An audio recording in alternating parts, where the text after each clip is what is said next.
Tuhan itu saya rasa cocok banget sama kesaksian. Het liedje van Gods tijd, wat we net hebben gezongen, past heel goed bij deze getuigenis. Saya mau undang anak kami Van. Silakan. Tadinya dia nggak mau, ya. Punya Bapak sambung yang pendeta ya. Ja, of ze het nou willen of niet, maar bonusvader een voorganger is, moet ze getuigenis doen. Shalom Bapak Ibu. Shalom, dames en heren. Jemaat dari GKK. En gemeente van GKK. Terima kasih atas kesempatannya saya bersaksi siang hari ini. Bedankt voor deze gelegenheid dat ik deze middag getuigenis mag geven. Jadi saya mau kesaksian sedikit. En ik wil een kleine getuigenis geven.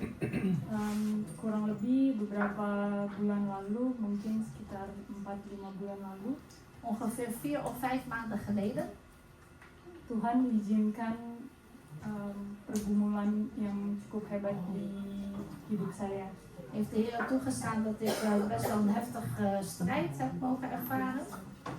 Jadi di perusahaan tempat saya kerja, Dus het bedrijf waar ik werk, ada dikasih pengumuman kalau akan ada reorganisasi di perusahaan. ons werd medegedeeld dat er een reorganisatie gaat plaatsvinden op ons werk. Jadi kalau organisasi di perusahaan itu biasanya ada perubahan struktur. En meestal bij een reorganisatie is er ook een wijziging van structuur. Bisa jadi posisi ada yang hilang, ada juga posisi yang baru. Dus je kan je positie kwijtraken, maar je kan ook een nieuwe positie krijgen. Jadi udah 5 bulan ke belakang itu bergumul cukup keras karena tidak ada kepastian. Dus de afgelopen 5 maanden heb ik best wel hard gestreden, want ik had geen zekerheid. Jadi deg-degannya tuh ada banget di sini. Dus ik voelde echt de spanning hier op mijn borst. Tapi selama prosesnya tetap percaya kalau Tuhan pegang kendali. Maar tijdens het proces bleef ik geloven dat God die houdt het stuur vast. Tapi yang namanya pengertian manusia kadang terbatas juga ya Bapak Ibu. Maar goed, je bent mens en menselijk en het is normaal dat je af en toe ook daarover twijfelt. Tapi di lain sisi berusaha untuk tetap semakin lekat dengan Tuhan, berserah. Maar ik heb wel geprobeerd om nog dichter bij de Heer te komen en aan Hem het over te laten. Jadi selama beberapa bulan, puji syukur dapat support juga dari keluarga, terutama dari Papa Riki, dari Mama Yulianti. En prijs de Heer, ik heb ook veel support gekregen van mijn familie, dus van mijn moeder Yulianti en van Pak Riki. Dan setelah waktu berlalu, 2 bulan lalu, Tuhan izinkan kabar dari reorganisasi ini. En 2 maanden geleden heeft de Heer het bericht doorgegeven over de reorganisatie. Dan itu awal September. En dat was dus begin september. Kabarnya sayangnya tidak baik untuk manusia, tapi saya yakin baik untuk rencana Tuhan. Het nieuws was niet goed voor de mens, maar ik geloof wel dat het goed was, want het ging volgens de planning van de Heer. Jadi pekerjaan saya itu role-nya ditiadakan, jadi sudah tidak berlaku lagi, jadi nggak ada kerjaan. Dus in mijn geval was dat mijn rol of mijn functie gecanceld werd. Dan di fungsi saya itu di bagian digital. En ik heb een functie binnen de digital afdeling. Dan untuk di organisasi yang baru setelah di organisasi ini. En in de nieuwe organisatie. Itu nggak ada role digital sama sekali, semuanya fokus ke marketing. Is die digitale afdeling zeg maar opgeheven en alles wordt gefocust op de marketing. Jadi dari perusahaan dikasih waktu selama 2 minggu untuk bisa apply di posisi baru yang tersedia. En vanuit het werk werd ons 2 weken de tijd gegeven om te solliciteren in de bestaande functies die er zijn. Tapi karena nggak ada posisi digital sama sekali ya, jadi saya memang nggak bisa apply karena nggak ada posisi yang sesuai dengan pekerjaan saya sebelumnya. En aangezien er niks meer was op het gebied van digitale afdeling, kon ik ook nergens op solliciteren. Akhirnya karena itu jadi harus berkomunikasi dengan perusahaan untuk mutual termination agreement. En daarom moest ik ook met degene praten die over de beëindiging van mijn werk zou gaan. Ya, pemutusan kerja jadinya. Dus beëindigen van mijn werk. Dan pada saat itu berdiskusi juga dengan bantuan lawyer untuk bisa bantu secara hukum. En ik heb ook een advocaat ingeschakeld om mij te kunnen helpen met het proces. Dan lawyernya bilang kalau perusahaan saya itu posisinya kuat karena mereka sudah mendokumentasikan reorganisasi ini. Jadi kalau sampai lanjut ke IVW itu posisi perusahaan lebih kuat daripada karyawan. En volgens de advocaat heeft het bedrijf heeft eigenlijk alles al heel goed gedocumenteerd over de komende reorganisatie. Dus het bedrijf staat heel erg sterk als het ook eventueel voor het gerecht zou komen of bij de UWV. Jadi waktunya cukup singkat, dalam 2 minggu itu saya quote and quote dipaksa untuk tanda tangan pemutusan kerja. Dus binnen 2 weken werd ik tussen aanhalingstekens gedwongen om te ondertekenen dat mijn werk is beëindigd. Dan karena situasi visa saya yang masih disponsor perusahaan, en omdat mijn visum nog gesponsord is door het bedrijf. Jadi sebenarnya pergumulan yang hebat karena saya bergantung dengan perusahaan untuk bisa tetap tinggal di Belanda.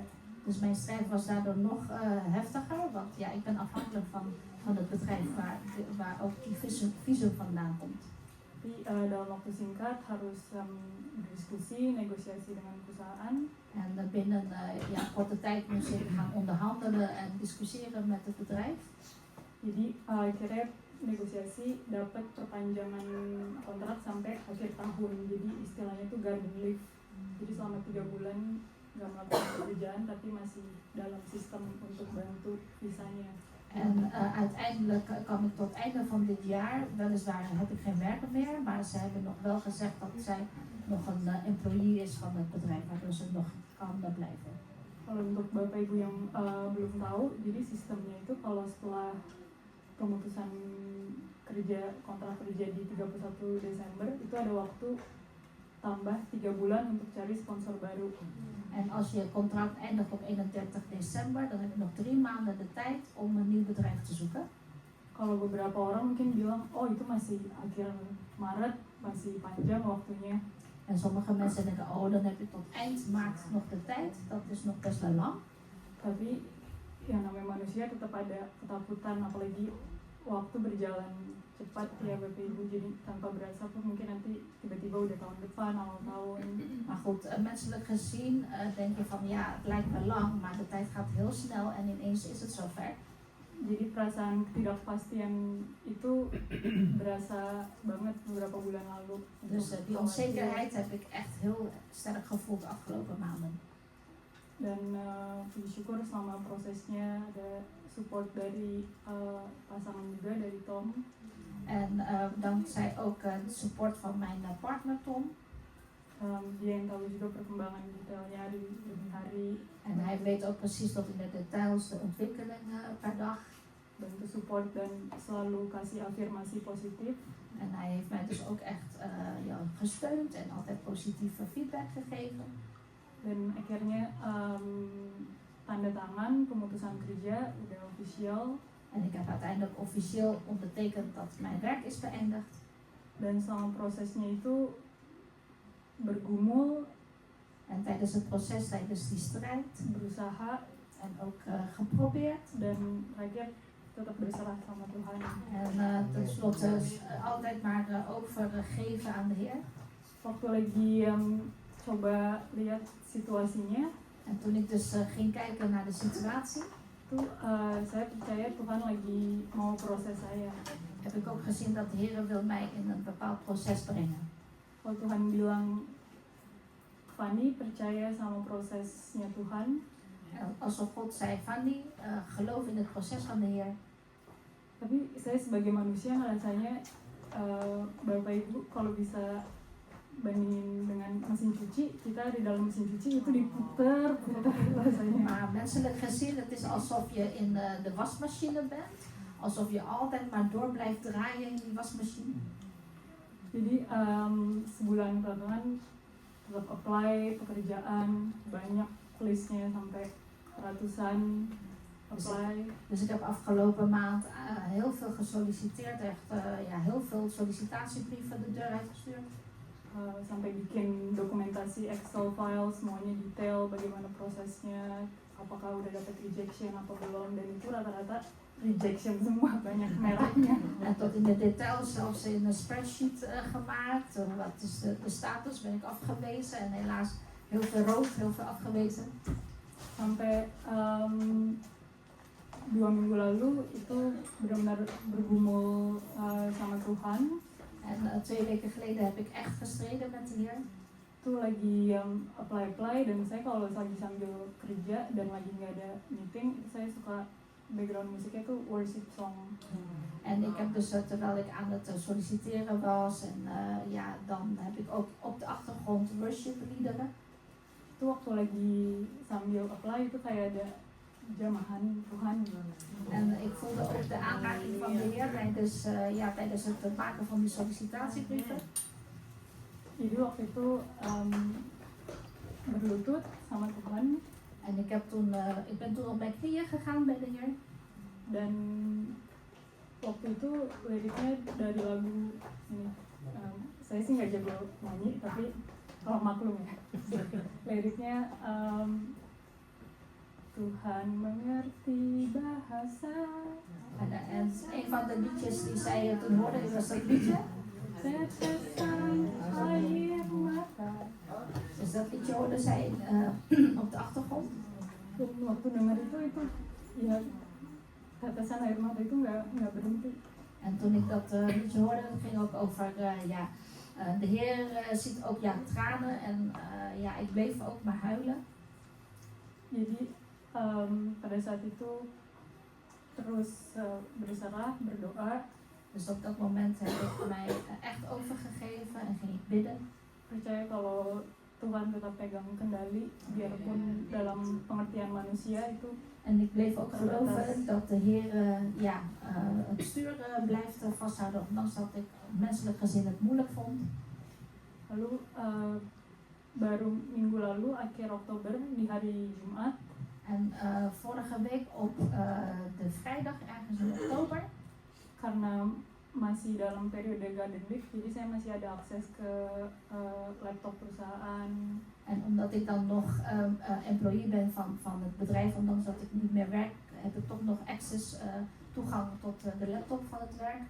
Tiba-tiba dapat invitation meeting dari salah satu direktur di perusahaan saya yang masih sama ini. Ik kreeg ineens een meeting of een uitnodiging voor een gesprek met een van de directeuren van hetzelfde bedrijf.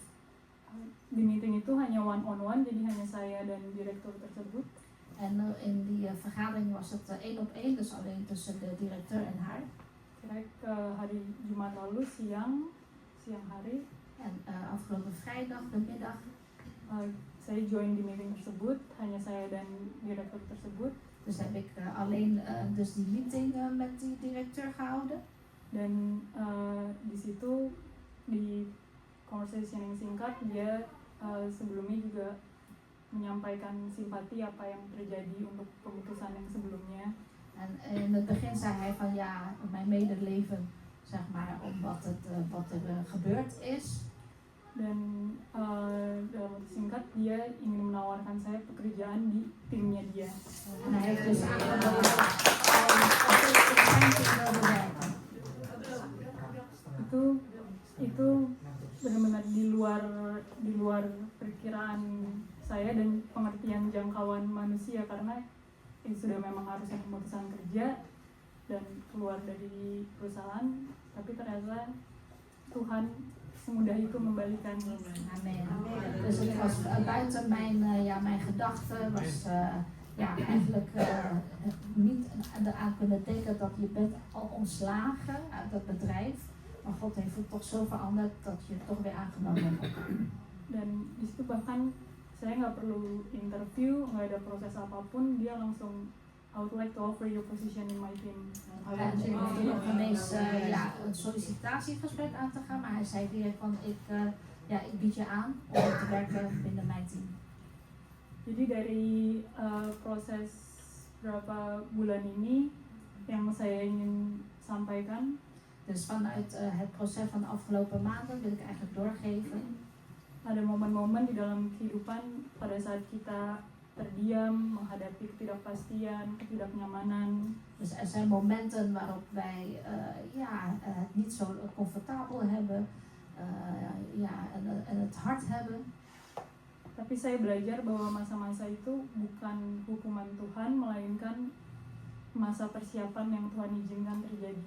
Ik heb geleerd dat is de periode niet als straf van de Heer voor mij, maar eigenlijk een periode die de Heer wil voorbereiden voor mij om het volgende aan te kunnen gaan. Tuhan tidak membuat kita stuck. En de Heer zorgt er niet voor dat wij blijven hangen. Dia mempersiapkan kita untuk sesuatu yang lebih besar dari apa yang kita harapkan. Maar de Heer bereidt ons voor het volgende wat nog groter is. Dan sebelum Tuhan membuka kesempatan-kesempatan untuk kita, en voordat de Heer andere openingen en kansen voor ons geeft, Dia terlebih dahulu membangun karakter kita. dan bouwt Hij eerst ons karakter op. Dari pengalaman saya secara spiritual, saya lebih melekat dengan Tuhan, dan personal pun lebih percaya diri, lebih berusaha semaksimal mungkin. En ik heb dus geleerd dat ik nog dichterbij bij de Heer ben gaan staan en nog meer bij Hem is. Jadi sebelum kita melangkah lebih jauh, Dia memastikan bahwa fondasi kita itu sudah kuat. En voordat we eigenlijk verder wat stappen ondernemen, zorgt Hij eerst voor dat het fundament sterk is. Supaya kita mampu menanggung berkat dan juga tanggung jawab yang lebih besar yang akan datang. Zodat wij in staat zijn om de verantwoording aan te kunnen gaan in de volgende stappen. Setiap kesusahan itu sedang membentuk kita. Dus elke moeilijkheid dat vormt ons. Dan setiap belum waktunya itu adalah cara Tuhan menjaga kita. En het is nog niet zijn tijd, is de tijd waarop de Heer ons in bescherming neemt. Jadi kadang kita mikir, Tuhan kenapa Tuhan izinkan ini terjadi? En vaak denken wij van Heer, waarom staat u toe dat dit gebeurt? Tapi sebagai manusia kita harus percaya kalau bukan hak kita untuk terburu-buru mendahului Tuhan. Maar wij als mensen, wij moeten niet de Heer voorgaan, niet haastig te werk gaan. Karena ketika Tuhan membuka pintu, want als de Heer eenmaal de deur heeft geopend, kita akhirnya menyadari kalau penantian itu sepadan dan tidak sia-sia. Dan komen we erachter dat ons wachten, dat is niet voor niets geweest. Dan indah pada waktunya. Het is echt mooi op zijn tijd. Sekian Bapak Ibu. Dus tot zover, dames en heren. Kemuliaan hanya bagi Tuhan. Alleen voor de Heer. Dan saya ingin tutup dengan satu ayat. En ik wil graag eindigen met 1 vers. Amsal 3 ayat 5. Komt uit Spreuken 3 vers 5. Percayalah kepada Tuhan dengan sepenuh hatimu dan jangan bersandar pada pengertianmu sendiri. Vertrouw op de Heer met uw ganse hart en steun op uw eigen inzicht niet. Terima kasih Bapak Ibu, kiranya kesaksian ini boleh menjadi berkat dan Dankjewel broeders en zusters, mogen deze getuigenis een zegen zijn voor u. Tuhan Yesus memberkati. Heer Jezus,